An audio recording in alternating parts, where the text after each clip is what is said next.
Good morning, everyone. Welcome to the USS Potomac.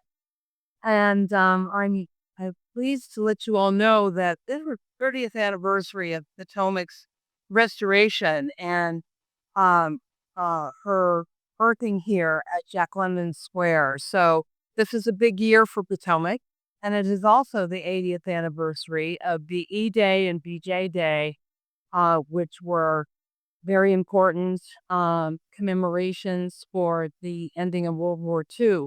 So lots going on this year, and part of that is our programming, special programs to um, to bring to the visitor center here to Potomac. One of whom is Bill Stewart, who's a former owner of the Potomac. Back in 1964, he bring a wealth of information and history about that era of Potomac, and we're really looking forward to hearing his presentation today.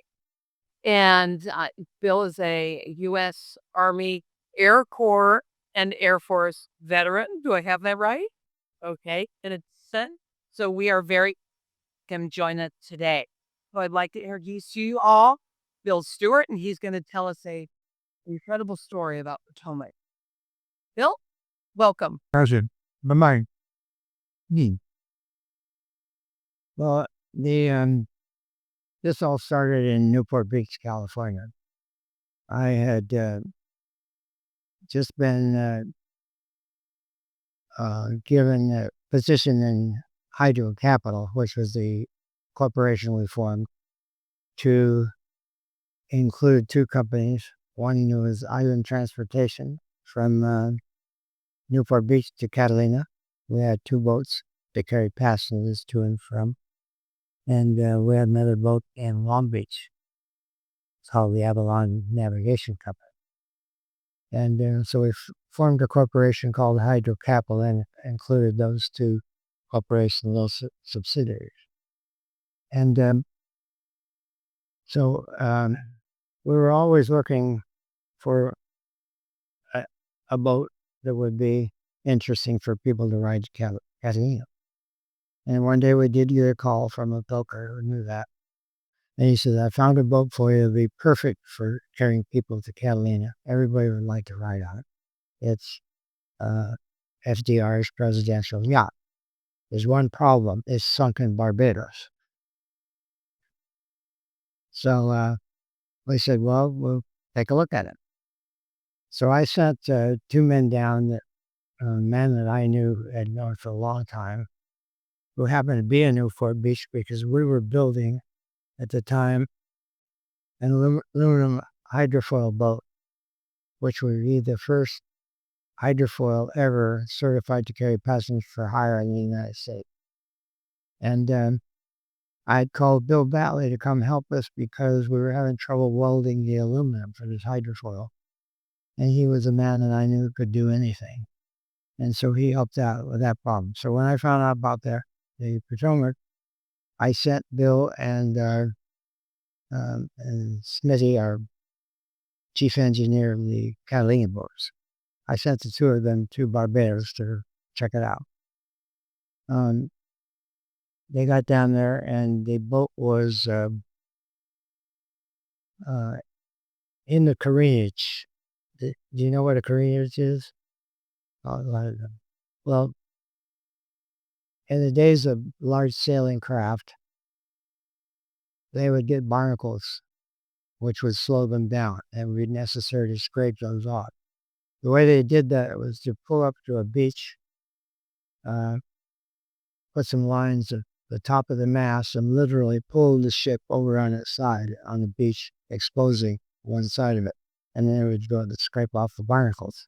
And then they'd put the boat back in, turn it around, and do the same thing. And so the careenage was the uppermost part of the harbor, the old harbor in Bridgetown. They had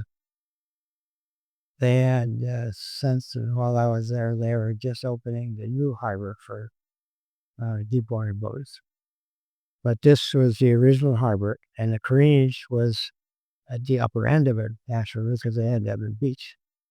And between the sea and the upper part of the Carini was a drawbridge, and was let people cars go across. But when we found the ship, she was in the upper harbor in the kind of Carini. It wasn't on the beach; there was a dock there. Um, Bill Batley and um, the engineer on the boat check, they decided to get it out of the water and see if it was sound. So they um, pumped the water out of the end. I didn't explain that Carini is only about 14 feet deep where it was starting to dock. So when it sank, it means it sank a few feet, enough to flood the engine room and the after staterooms with water.